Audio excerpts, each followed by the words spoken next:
Hallelujah. Praise the Lord.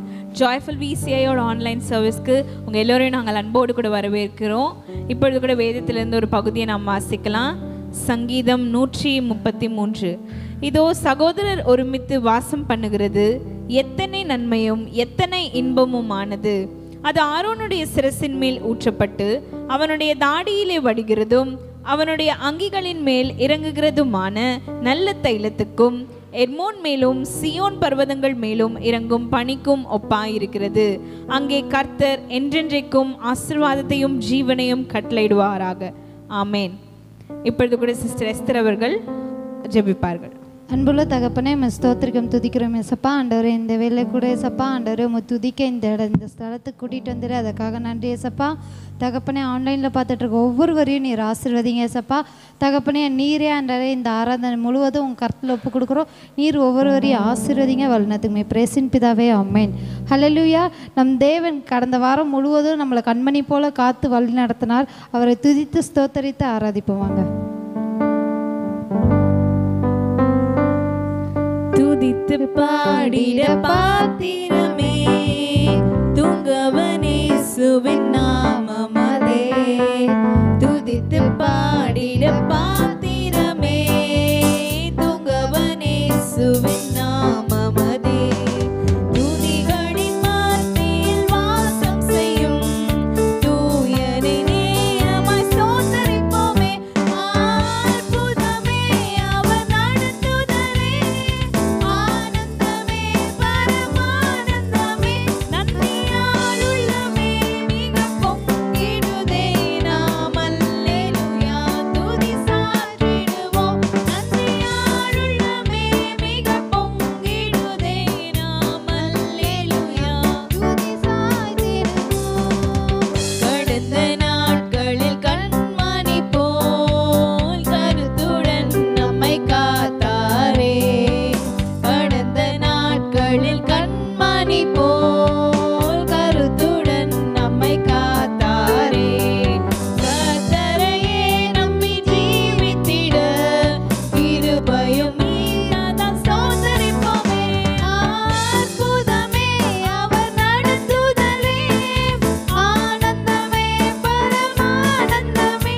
நன்றியால் உள்ளமே மிக பொங்கிடுதே, நாம் அல்லேலூயா துதி சாற்றிடுவோம். நன்றியால் உள்ளமே மிக பொங்கிடுதே, நாம் அல்லேலூயா துதி சாற்றிடுவோம். அக்கினியூடாய் நடந்தாலும் ஆழியின் தண்ணீரை கடந்தாலும், அக்கினியூடாய் நடந்தாலும் ஆழியின் தண்ணீரை கடந்தாலும், சோதனையோ மிக பெருகினாலும் ஜெயம் நமக்கீந்ததால் ஸ்தோத்தரிப்போமே. அற்புதமே அவர் நடத்துதலே, ஆனந்தமே பரமானந்தமே. நன்றியால் உள்ளமே மிக பொங்கிடுதே, நாம் அல்லேலூயா துதி சாற்றிடுவோம். நன்றியால் உள்ளமே மிக பொங்கிடுதே, நாம் அல்லேலூயா துதி சாற்றிடுவோம். இந்த வனாந்திர யாத்திரையில் இன்பரமேசு நம்மோடிருப்பார். இந்த வனாந்திர யாத்திரையில் இன்பரமேசு நம்மோடிருப்பார். போகையிலும் நாம் வருகையிலும் புகழிடமானதால் ஸ்தோத்தரிப்போமே. அற்புதமே அவர் நடத்துதலே, ஆனந்தமே பரமானந்தமே. நன்றியால் உள்ளமே மிக பொங்கிடுதே, நாம் அல்லேலூயா துதி சாற்றிடுவோம். நன்றியால் உள்ளமே மிக பொங்கிடுதே, நாம் அல்லேலூயா துதி சாற்றிடுவோம். வாஞ்சைகள் தீர்த்திட வந்திடுவார், வருமென்றே நாம் அழைத்திடுவோம். வாஞ்சைகள் தீர்த்திட வந்திடுவார், வருமென்றே நாம் அழைத்திடுவோம். வானத்திலே ஒன்று சேர்ந்திடும் நாள் விரைந்து நெருங்கிட ஸ்தோத்தரிப்போமே. அற்புதமே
நன்றி ஆண்டவரே. உமக்கு என்றென்றும் நாங்கள் எங்கள் நன்றிகளை செலுத்துகிறோம் ஏசப்பா. ஆண்டவரே, எல்லா துதிக்கும் எல்லா கனத்திற்கும் பாத்திர நீர் ஒருவர் மாத்திரம் ஏசப்பா. ஆண்டவரே, எங்கள் ஸ்தோத்திரங்களை நாங்கள் உமக்கே செலுத்துகிறோம் ஆண்டவரே. அப்பா, என்றென்றும் நாங்கள் அப்பா உமக்கு ஸ்தோத்திரங்களை செலுத்துகிறோம் ஏசப்பா.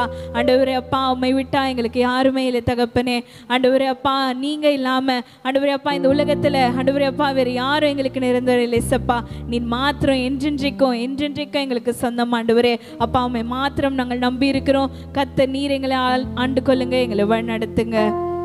நன்றி ஆண்டவரே. ஒரு பாடலை பாடுவோம்.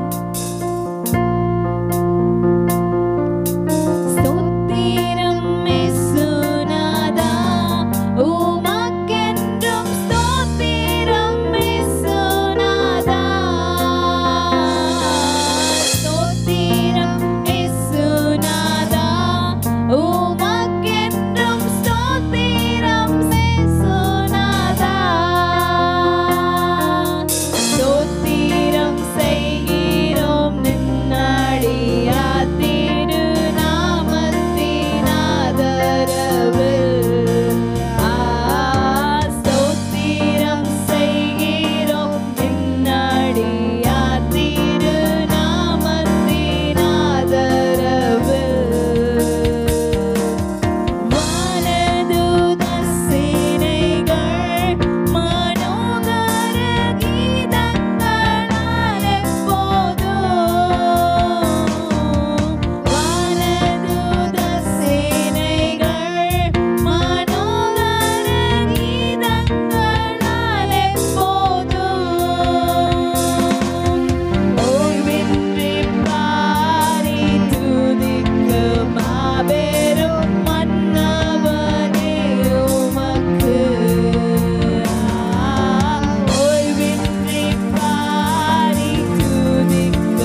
நன்றி ஆண்டவரே. அப்பா உமக்கு நாங்கள் ஸ்தோத்திரம் செய்கிறோம் தகப்பனே. ஆண்டவரே அப்பா உமக்கு நாங்கள் நன்றிகளை செலுத்துகிறோம் இசப்பா. ஆண்டவரே அப்பா இம்மட்டுமா எங்களை நடத்தி ஆண்டவரே அப்பா ஆச்சரியமாய் ஆண்டவரே அருமையாய் ஆண்டவரே அப்பா எங்களை நடத்தி வருகிற கிருபைக்காக உமக்கு நாங்கள் நன்றி செலுத்துகிற தகப்பனே. ஆண்டவரே அப்பா உம்முடைய மகா கிருபைக்காக உம்முடைய மகா தயவுக்காக ஆண்டவரே அப்பா உமக்கு நாங்கள் நன்றி செலுத்துகிற தகப்பனே. என்றென்றைக்கும் ஆண்டவரே அப்பா எங்களுடைய துதியையும் அப்பா எங்களுடைய நன்றியையும் ஆண்டவரே எங்களுடைய ஸ்தோத்திரத்தையும் உமக்கு மாத்திரம் நாங்கள் செலுத்துவோம் தகப்பனே. ஆண்டவரே அப்பா ஆண்டவரே அப்பா எங்கள் நாட்கள் முடியும் வரை ரட்சா ஆண்டவரே அப்பா கத்தாவே அப்பா ஆண்டவரே உம்மை மாத்திரம் நாங்கள் ஆண்டவரே அப்பா சேவிப்போம் தகப்பனே. சப்பா கத்தாவே எங்களை முழுமையாய் முற்றிலுமாய் தாழ்த்தி உம்முடைய விலையேற பெற்ற கரங்களில் நாங்கள் ஒப்புக் கொடுக்கிறோம். கத்த நீர் மாத்திரம் ஆண்டவரே அப்பா எங்களை ஆளுகை செய்வீராக. என்றென்றைக்கும் நீர் மாத்திரம் இருந்திருப்பீராக. முற்றிலுமா ஆண்டவரே அப்பா மீதியான வேலை உம்முடைய பலத்த கரத்தில் நாங்கள் ஒப்புக் கொடுக்கிறோம். நீரே பொறுப்பேற்றுக் கொள்ளுங்க. இயேசுவின் நாமத்தினால் ஜெபிக்கிறேன் என் ஜீவனுள்ள நல்ல தகப்பனே. ஆமென். ஹல்லேலூயா. கர்த்தருக்கு ஸ்தோத்திரம். கர்த்தருடைய நாமம் மகிமைப்படுவதாக. இப்பொழுதும் கூட நாம் தேவ செய்திக்குள்ளாய் கடந்து போக போகிறோம். கர்த்ததாமே நம்மோடு கூட பேசுவாராக. இந்த காணொலியை காண்கின்ற அனைவரையும் தேவன் ஆசீர்வதிக்கும்படியாய் ஜெபிக்கிறேன். அன்புள்ள இயேசுவே, இப்போதும் கூட உம்முடைய வார்த்தைக்காய் காத்திருக்கிறோம்.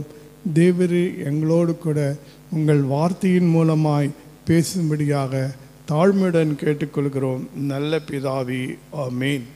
ஹல்லேலூயா. எல்லாம் மாறும் என்ற தலைப்பிலே ஒரு சிறு செய்தியை உங்கள் மத்தியிலே நான் பகிர்ந்து கொள்ள விரும்புகிறேன்.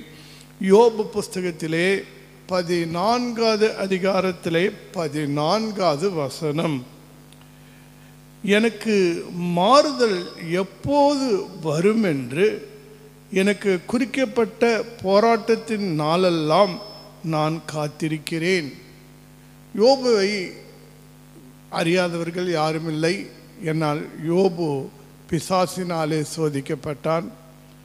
அவன் வாழ்க்கையின் சோதனை காலத்தில் அது போராட்டத்தின் காலமாக அவனுக்காக குறிக்கப்பட்ட ஒரு காலமாய் இருந்தது.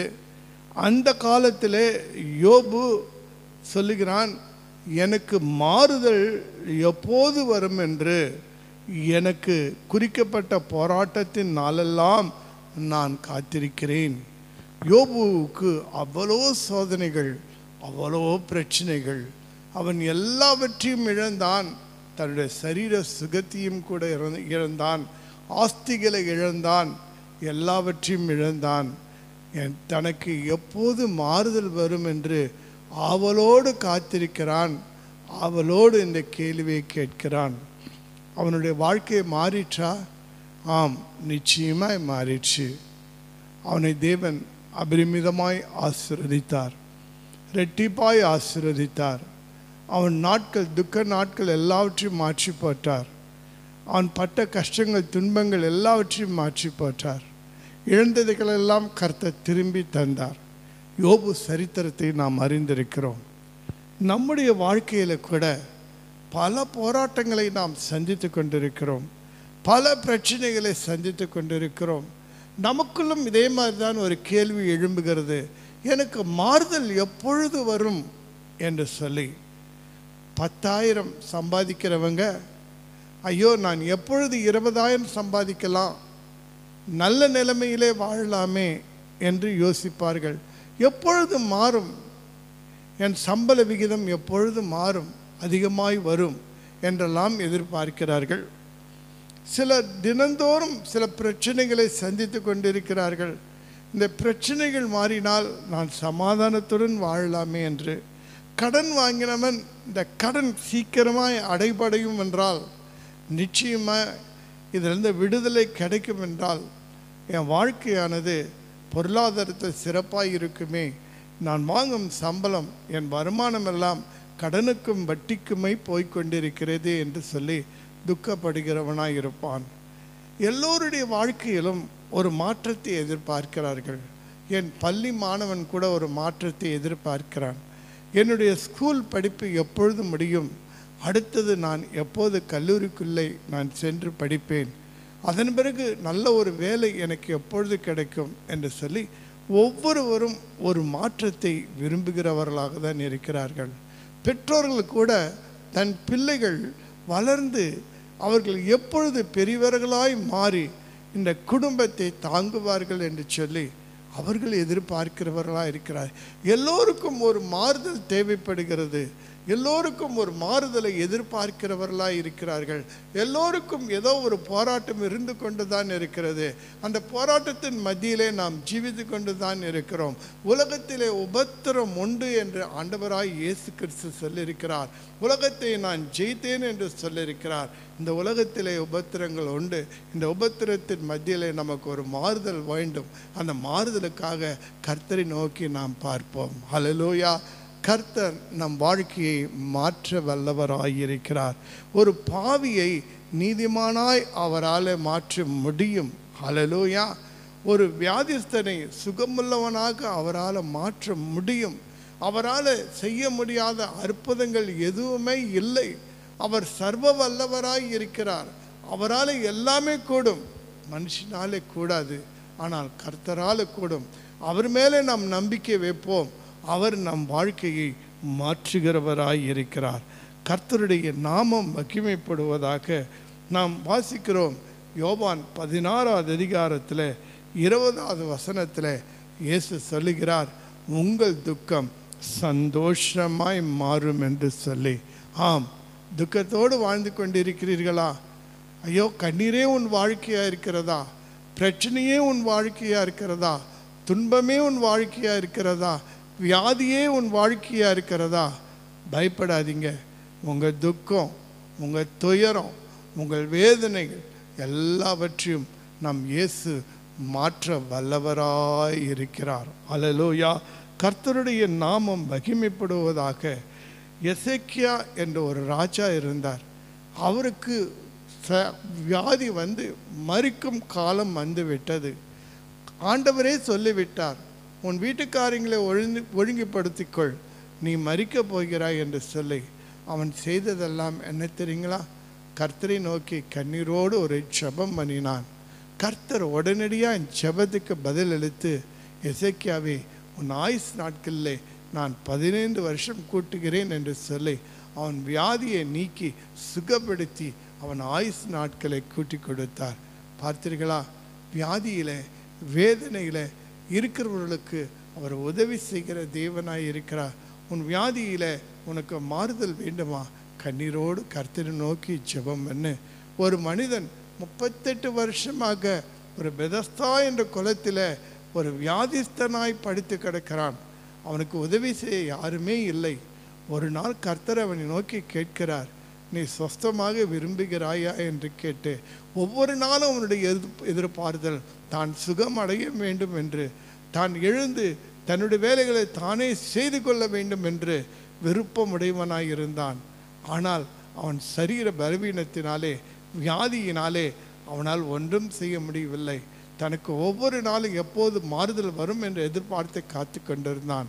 கர்த்தராய் இயேசு கிறிஸ்து அவனை சந்தித்து ஒரே கேள்விதான் கேட்டார், உன்னை சொஸ்தமாக விரும்புகிறாயா என்று சொல்லி கேட்டு, உன் படுக்கையை எடுத்துக்கொண்டு நட என்று சொன்னார். அவன் உடனடியாக அவன் சுகமடைந்து தன் படுக்கையை எடுத்துக்கொண்டு நடக்க ஆரம்பித்தான். அவன் வாழ்க்கையில் ஒரு பெரிய மாறுதல் வந்தது. ஆம், நம் கர்த்தர் நீ எதிர்பார்த்திருக்கிற முடிவை கர்த்தர் கொடுப்பார். நீ எதிர்பார்க்கிற மாறுதலை கர்த்தர் கொடுப்பார். ஆனால் ஒன்று, கர்த்தரை நோக்கி நாம் பார்க்க வேண்டும். அவரை நோக்கி ஜெபிக்க வேண்டும். ஆண்டவர் கேளுங்கள் கொடுக்கப்படும் என்று சொல்லியிருக்கிறார். என்னை நோக்கி கூப்பிடு, அப்போது நான் உனக்கு உத்தரவு கொடுத்து நீ அறியாதும் எட்டாதுமான பெரிய காரியங்களை அறிவிப்பேன் என்று கர்த்தர் சொல்லியிருக்கிறார். உங்களுக்கு சௌக்கியம் ஆரோக்கியமும் வரப்பண்ணி பரிபூர்ண சமாதானத்தையே சத்தியத்தை வெளிப்படுத்துவேன் கர்த்தர் வாக்குத்தத்தம் பண்ணியிருக்கிறார். மோவாபிய ஸ்திரீயாக ரூத் கணவனை இழந்தால், எல்லாவற்றையும் இழந்தால், இஸ்ரவேல் தேவனுடைய சட்டையின் கீழாக அடைக்கலமாய் வந்த அவளுக்கு கர்த்தர் அவளை கைவிடவில்லை. அவளுக்கு என்று, அந்த விதவைக்கு என்று ஒரு புது வாழ்வை கர்த்தர் கொடுத்தார். ஒரு ஏற்ற கணவனை கர்த்தர் கொடுத்தார். பிள்ளைகளை கொடுத்தார். அவன் சந்ததிகளை ஆண்டவர் ஆசீர்வதித்தார். பார்த்தீர்களா? கர்த்தர் நம் துக்கத்தை மாற்றுகிறவராய் இருக்கிறார். நாயினூர் என்ற இடத்துல ஒரு விதவையானவள் தனக்கு இருந்த ஒரு பிள்ளையும் இழந்து விட்டாள். அவனை பாடையிலே சுமந்து கொண்டு வருகிறார்கள். அவளோ அழுது கொண்டு வருகிறாள், கண்ணீரோடு வருகிறார். அந்த எல்லையிலே இயேசு கிறிஸ்து சந்திக்கிறார். அவளுடைய அழுகையை பார்க்கிறார், மனதுருகுகிறார். அந்த வாலிபனை தொட்டு, வாலிபனை எழுந்திரு என்று சொல்லி அவனை உயிரோடு எழுப்பி இதோ அந்த ஸ்திரீயின் இடத்திலே ஒப்பு கொடுத்தார்.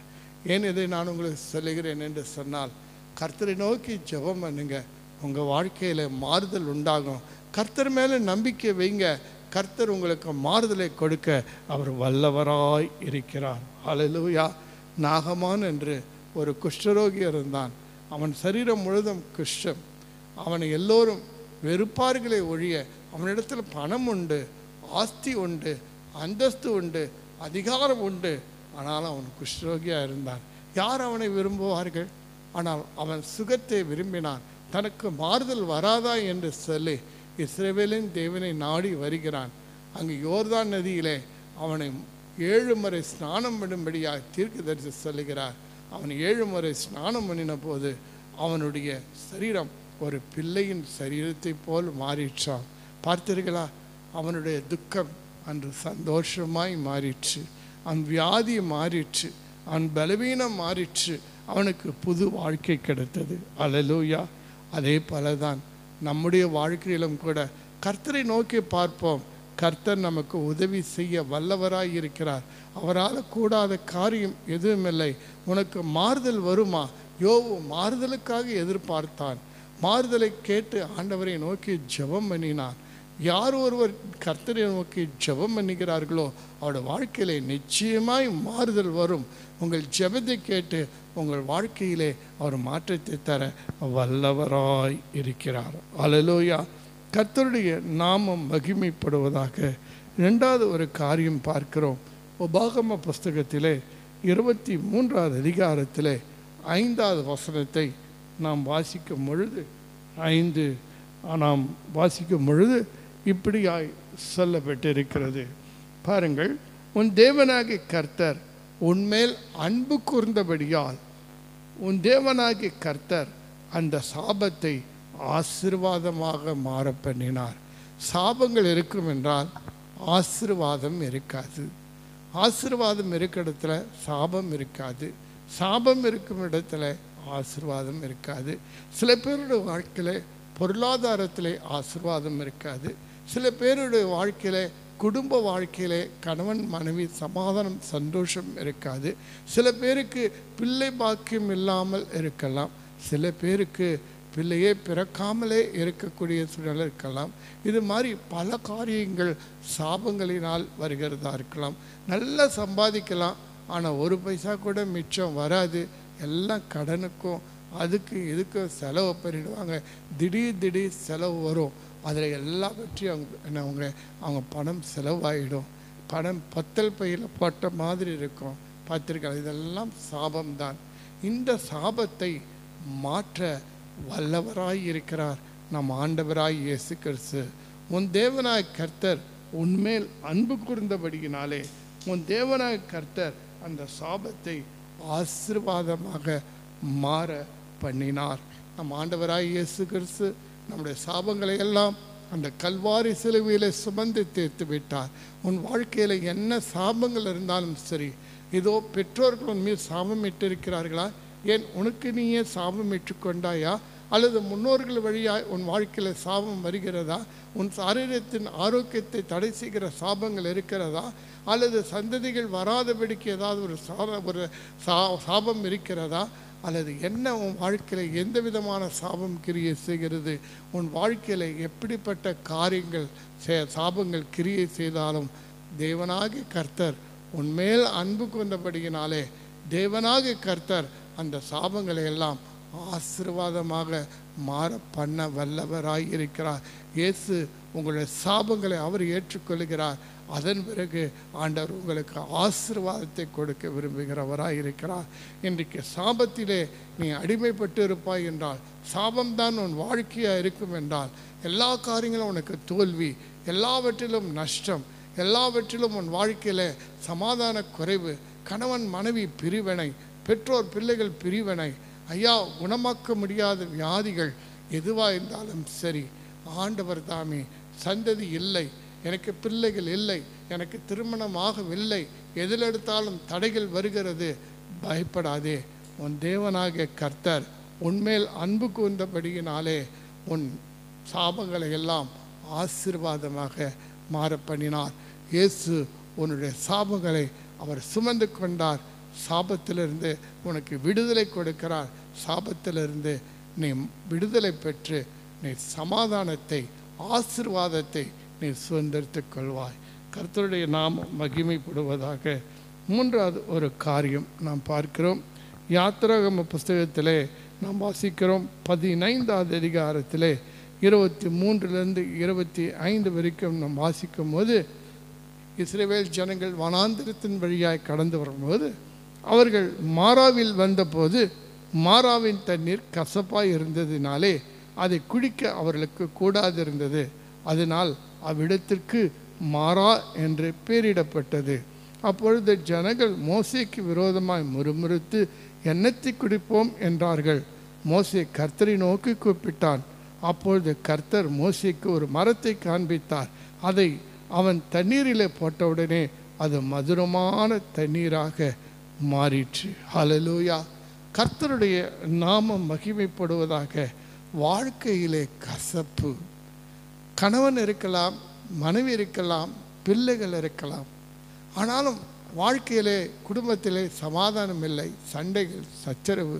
சில சமயம் ஏன் வீட்டுக்கு போகிறோம் என்று சொல்லி கசப்பு, ஏன் இந்த பிள்ளைகளை பெற்றுக்கொண்டோம், துன்மார்க்க ஜீவிக்கிறார்களே என்று கசப்பு. வேலை, நல்ல வேலை, நல்ல சம்பளம், ஆனாலும் வேலைக்கு போகிறதுக்கு கசப்பு. ஏனென்றால் வேலையில் அவ்வளோ பிரச்சனை, அவ்வளோ தொந்தரவு, தாங்க முடியல, இந்த வேலையே வேணாம் என்று சொல்லும் அளவுக்கு கசப்பில் நீங்கள் இருக்கலாம்.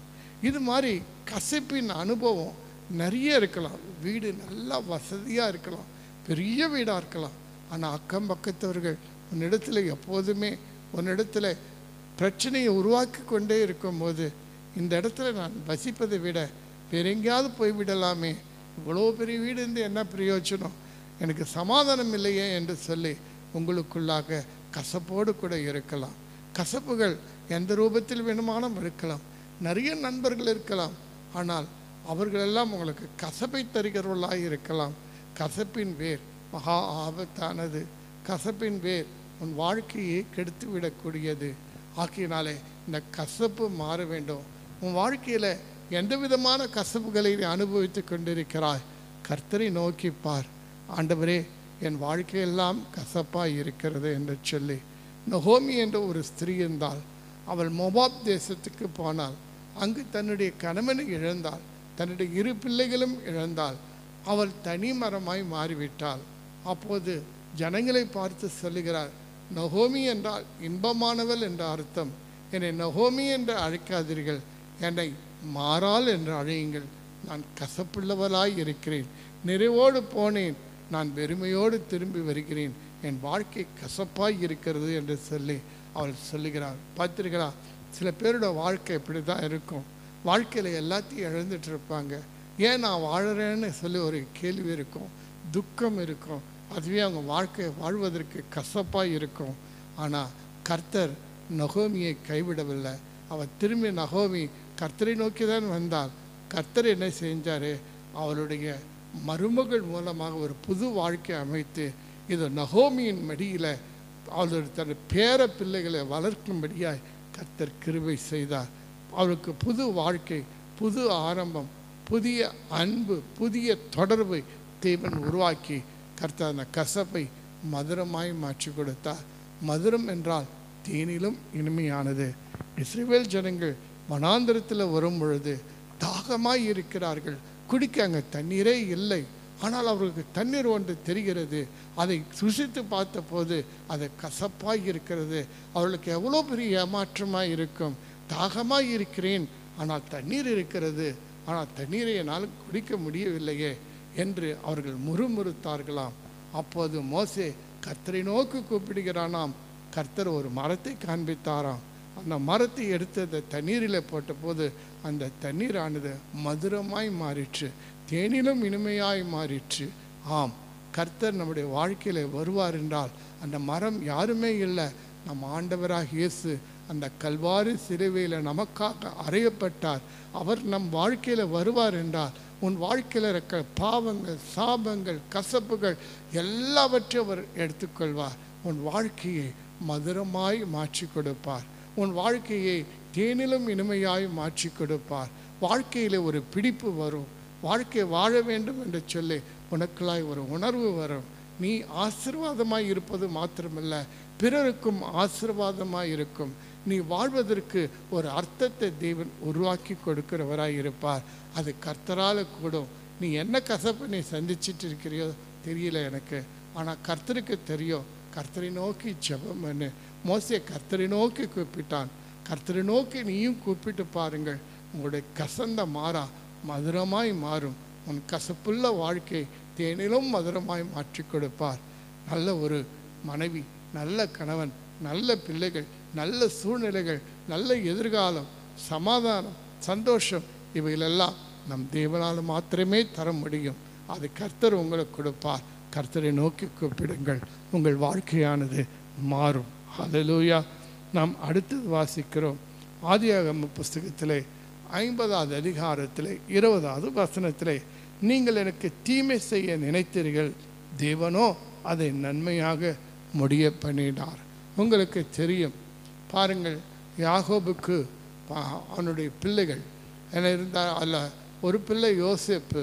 அந்த யோசேப்பு மிகுந்த ஞானமுள்ளவனாக தேவ தரிசனம் உடையவனாக இருந்தான்.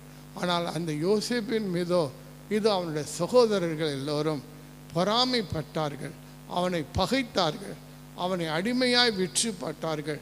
அடிமையாய் இருந்தது அவன். அந்த அடிமைதனத்திலும் பிரச்சனை. சிறைசாலைக்கு கொண்டு போகப்பட்டான். சிறைசாலையிலே அவன் அநேக நாட்கள் இருந்தான். ஆனால் கர்த்தரோ அவனுடைய சிறைசாலை வாழ்க்கையை மாற்றி இதோ அந்த தேசத்துக்கே, அந்த எகிப்து தேசத்துக்கே ஒரு பிரைம் மினிஸ்டராக, உயர்ந்த அதிகாரியாக, எல்லோருக்கும் உணவு கொடுக்கிற ஜீவரட்சணை செய்பவனாக, விசேஷத்த ஆவி உடையவனாக கர்த்தர் அவனை மாற்றினாராம். பார்த்தீர்களா?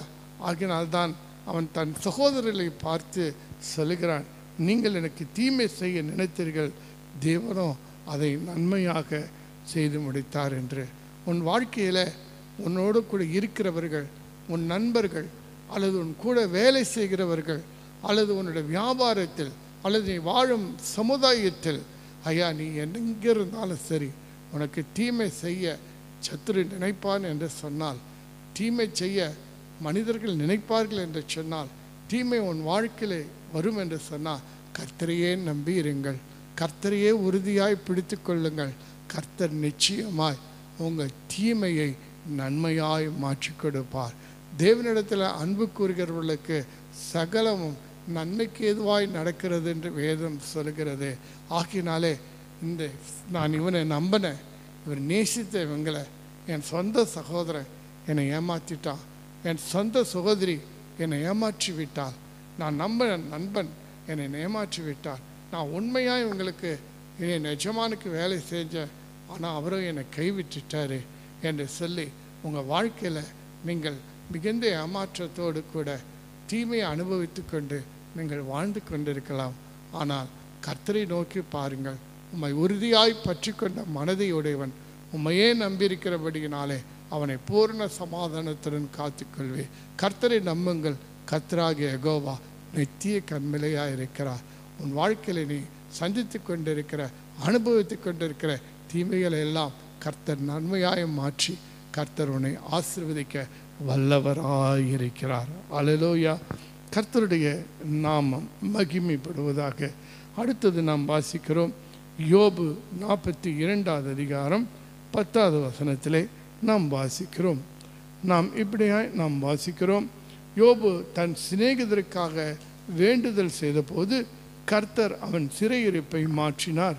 யோபுவுக்கு முன்னிருந்த எல்லாவற்றையும் பார்க்கலும் இரண்டத்தனையாய் கர்த்தர் அவனுக்கு தந்தருளினார். யோபு தன் சிநேகிதர்களுக்காக ஜெபம் பண்ணினான். அவனுடைய சிநேகிதர்கள் யோபையை பார்த்து நிதானம் தவறி பேசினார்கள். உன்னிடத்தில் ஏதோ பாவம் இருக்கிறது, ஆக்கினால்தான் கர்த்தர் உன்னை தண்டிக்கிறார் என்றெல்லாம் சொன்னார்கள். ஆனாலோ யோபு தன் சிநேகிதர்களுக்காக கர்த்தரை நோக்கி ஜெபம் பண்ணினான். கர்த்தர் அவனுடைய ஜெபத்தை கேட்டு இது அவர்கள் யோபுவின் நண்பர்களை மன்னித்தது மாத்திரமல்ல, யோபுவினுடைய சிறையிருப்பை ஆண்டவர் மாற்றி முன்னிருந்ததை பார்க்கலும் இரண்டத்தனையாய் கர்த்தர் அவனை ஆசீர்வதித்தாராம்.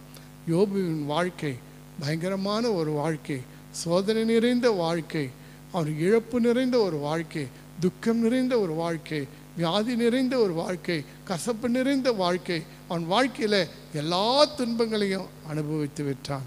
ஆனாலும் கூட தன் நண்பர்களுக்காக ஜெபம் பண்ணினான். அந்த ஜெபத்தின் நிமித்தம் அவனுடைய சிறையிருப்பு மாறிற்று.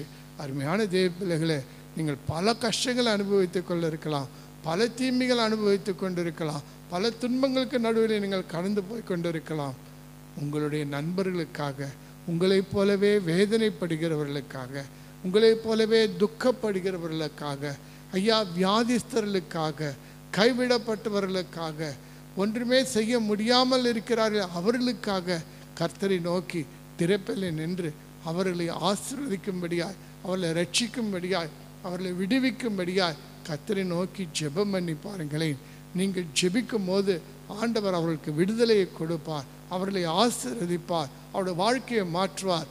அதே நேரத்தில் உன் வாழ்க்கையும் மாறும் பொழுது இரட்டிப்பான ஆசீர்வாதங்களையும் தேவன் கூடவே உனக்கு கொடுத்து ஆசீர்வதிக்கிறவராய் இருக்கிறார். ஹல்லேலூயா. ஆகியனாலே உன்னுடைய குறைவுகள் எல்லாம் கர்த்தர் நிறைவாக்கி தருவார். உன் குறைவுகள் எல்லாம் மாறும். உன் வாழ்க்கையில் என்ன குறைவு இருந்தாலும் கர்த்தர் மாற்றுவார். கர்த்தருடைய நாமம் மகிமைப்படுவதாக. யோவான் புஸ்தகத்தில் நாம் வாசிக்கிறோம், 2வது அதிகாரத்தில் ஒரு திருமண வீடு இருந்தது. அந்த திருமண வீட்டிலே இயேசு அந்த திருமணத்துக்கு அழைக்கப்பட்டிருந்தார். திடீர்னு அந்த திருமணத்தில் ஏதோ திராட்சை ரசம் குறைந்து விட்டது. மிக முக்கியமான ஒரு விருந்தில் பரிமாறக்கூடியது அது குறைந்து போனால் அந்த திருமண வீட்டாருக்கு அவமானம் அதிகமாகும். அப்பொழுது இயேசு இருந்தபடியினாலே இயேசுவினிடத்தில் செய்தி வந்தது. இயேசுவானவர் அங்கிருந்த தண்ணீரை திராட்சை ரசமாய் மாற்றி பரிமாறும்படியாய் செய்தார். அந்த திருமண வீட்டில் இருந்த அவமானமும் அந்த திருமண வீட்டில் இருந்த குறைவுகள் எல்லாமே இயேசு இருந்தபடியினாலே மாறி போயிற்று. காரணம், இயேசுவின் இடத்தில் அந்த குறைவு வந்தது, அந்த செய்தி சொல்லப்பட்டது, ஒரு வேண்டுதல் ஏற்பட்டது. ஆகினால் கர்த்தர் அந்த குறைவை நிறைவாய் மாற்றினார். உன் வாழ்க்கையில் என்ன குறைவுகள் இருந்தாலும் இயேசு மட்டும் உன் வாழ்க்கையில் இருப்பார் என்றார், இயேசு மட்டும் உன் வீட்டில் இருப்பார் என்றார், இயேசு மட்டும் உன் உள்ளத்தில் இருப்பார் என்றார், தேவன் தமது ஐஸ்வர்யத்தின்படி உங்கள் குறைவெல்லாம் கிறிஸ்து இயேசு மகிமைக்குள்ளாய் நிறைவாக்குவார். நிறைவானது வரும்போது குறைவானது ஒழிந்து போகும். நமக்கு நிறைவானது நம் ஆண்டவராகிய இயேசு கிறிஸ்து. அவர் உன் வாழ்க்கையின் குறைவுகளை மாற்ற வல்லவராய் இருக்கிறார். கடைசியில் ஒரே ஒரு காரியம் சொல்லி நான் முடிக்க விரும்புகிறேன். ஏசாயா 1:18 நீங்கள் வாசித்தீங்கன்னா, உங்கள் பாவம் சிவேர் என்று இருந்தாலும் தேவன் அந்த பாவத்தை உறைந்த மழையைப் போல வெண்மையாய் மாற்ற முடியும். நான் ஒரு பாவியாய் இருக்கிறேனே என்று சொல்லி உங்கள் வாழ்க்கையில் நீங்கள் வாழ்ந்து கொண்டிருப்பீர்கள் என்றால், என் பாவங்கள் மன்னிக்கப்படுமா, என் பாவங்கள் நீங்கள் நான் ரட்சிக்கப்பட முடியுமா, என் செயல்கள் சிந்தனைகள் எல்லாமே பாவமாக இருக்கிறதே, என் பாவ காரியங்கள் என்னை விட்டு எடுத்து போட யாராவது இருக்கிறாங்களா, என் பாவத்தை மன்னிக்க யாராவது, எப்பேற்பட்ட கொடிய பாவங்கள் இருந்தாலும் கர்த்தராகிய இயேசு கிறிஸ்துவினாலே மன்னிக்க முடியும். உன் பாவங்களை இயேசு கிறிஸ்துவினிடத்தில் நீ அறிக்கை இட்டாய் என்று சொன்னால் கர்த்தர் உன் பாவங்களை மன்னிக்க அவர் உண்மையும் நீதி உள்ளவராக இருக்கிறார். இயேசு கிறிஸ்துவின் ரத்தம் சகல பாவங்களை நீக்கி சுத்திகரிக்கிறதா இருக்கிறது. அந்த கல்வாரி சிலுவையை நோக்கி பாருங்கள், சிலுவையில் அறைப்பட்ட அந்த இயேசுவை நோக்கி பாருங்கள். என் ஆண்டவரே, நான் இந்த பாவத்தை ஆண்டவரை செய்திருக்கிறேன், என் செயலினாலே, என் சிந்தனையினாலே, என் வார்த்தையினாலே, என் அக்கிரமங்களினாலே, என் மீறல்களினாலே, கீழ்ப்படியாமையினாலே, என் ஆசையினாலே, என் இச்சையினாலே துணிகரமாக இந்த பாவத்தை நான் செஞ்சிருக்கிறேன், என்னை மன்னித்தருளுங்க, நான் மனம் திரும்புகிற ஆண்டவரே, இந்த பாவத்தை நான் வெறுக்கிறேன், நான் மீண்டுமாய் ஒரு பரிசுத்த வாழ்க்கையை நான் வாழ விரும்புகிறேன், என் பாவத்தை மன்னிங்க, என்னை ரட்சிங்க என்று கர்த்தரை நோக்கி பாருங்கள். உங்கள் பாவங்கள் மாறும், பாவி நீதிமானாய் மாறுவான். கர்த்தர் பாவியை நேசிக்கிறார், பாவத்தை வெறுக்கிறார். பாவத்தை அறிக்கையிட்டு விட்டுவிடு, நீ புது வாழ்வு அடைவாய். ஆம், உன் பாவம் சிவேரென்று இருந்தாலும், அவ்வளோ பயங்கரமாய் இருந்தாலும், கர்த்தர் உன் பாவத்தை மாற்றி உன்னை பரிசுத்தவானாய் மாற்ற அவர் வல்லவராய் இருக்கிறார். கர்த்தருடைய நாம் மகிமைப்படுவதாக. உன் வாழ்க்கையில் கழுத்திலான வாழ்க்கை, எது எடுத்தாலும் எனக்கு மைனஸ், எது எடுத்தாலும் இழப்பு என்று இருக்கிறத கர்த்தர் உன் வாழ்க்கையில் ப்ளஸ்ஸாய் மாற்றி கொடுப்பார், கூட்டலாய் மாற்றி கொடுப்பார். உனக்கு பெருக்கத்தை தேவன் கொடுப்பார், ஆசீர்வாதத்தை கொடுப்பார். உன்னுடைய எல்லா இழப்பையும் மாற்றி கர்த்தர் ஆசீர்வாதத்தை உனக்கு கொடுக்கிறவர், உனக்கு பெருக்க செய்கிறவர் அவர்தான் நம் ஆண்டவராய் இயேசு கிறிஸ்து. ஆகியனாலே உன் துக்கம் சந்தோஷமாய் மாறும், உன் சாபம் ஆசீர்வாதமாய் மாறும், உன் கசப்பு மதுரமாய் மாறும், தீமை நன்மையாய் மாறும். உன் சிறையிருப்பு மாறி நீ முழு விடுதலை அடைந்து இரட்டிப்பான ஆசீர்வாதம் சந்தித்துக் கொள்வாய். உன் வாழ்க்கையில் குறைவுகள் எல்லாம் நீங்கி நீ ஆசீர்வதிக்கப்படுவாய். நிறைவானது உன் வாழ்க்கையில் வரும். உன்னுடைய பாவம் சிவேர் என்றிருந்தாலும் நீ பாவத்தை ஆண்டவர் மாற்றுவார். பாவியாகிய உன்னை நீதிமானாய் மாற்றி உன்னை ஆசீர்வதிக்கிற தேவனாய் இருக்கிறார். இதோ நாம் இந்த நாளில் நாம் குட் ஃப்ரைடேவை நோக்கி நாம் சென்று கொண்டு இருக்கிறோம். அநேகர் உபவாசித்து ஜெபித்து கொண்டு இருக்கிறார்கள். நீங்களும் கர்த்தரை நோக்கி ஜெபியுங்கள், உபவாசியுங்கள், கர்த்தருக்கு முன்பாக உங்களை தாழ்த்துங்கள். எல்லாவற்றையும் இயேசு கிறிஸ்து மாற்றுவார், அவரால் கூடும். கர்த்தருக்கு ஸ்தோத்திரம். இயேசுவின் நாமத்தில் இந்த ஜெபத்தை நான் ஏறெடுக்கிறேனப்பா. இந்த காணொலியை காண்கின்றவர்கள் வாழ்க்கையில் ஒரு மாற்றத்தை எதிர்பார்ப்பார்கள் என்றால், கல்வாரி நாயகனே இவர்கள் வாழ்க்கையில் ஒரு மாற்றத்தை கொடுத்து இவர்களை ஆசீர்வதிப்பீராக. இயேசுவின் நாமத்தில் ஜெபிக்கிறேன், வேண்டிக் கொள்கிறேன் நல்ல பிதாவே, ஆமேன். காணிக்க கொடுக்கிற பிள்ளைகளை கர்த்தர் ஆசீர்வதிப்பீராக. ஆரம்பம் முதல் முடிவு வரைக்கும் வழிநடத்தின தேவனுக்கு கோடி கோடி ஸ்தோத்திரத்தை நாங்கள் ஏறெடுக்கிறோம் நல்ல பிதாவே, ஆமேன். என் ஆத்மாவே கர்த்தரை ஸ்தோத்ரி, என் முழு உள்ளமே பரிசுத்த நாமத்தை ஸ்தோத்ரி. என் ஆத்மாவே கர்த்தரை ஸ்தோத்ரி, கர்த்தர் செய்த சகல உபகாரம் மறவாதி, ஆமேன். சேர்ந்து சொல்வோம். கர்த்தராகிய இயேசு கிறிஸ்துவின் கிருபையும் பிதாவாகிய தேவனுடைய அன்பும் பரிசுத்த ஆவியின் அன்யோன்யம் ஐக்கியம் சந்தோஷமாக இருக்கலாம் நம் அனைவரோடு கூட இருப்பதாக. ஆமேன், ஆமேன், ஆமேன். ஹல்லேலூயா. Praise the Lord. God bless you everybody.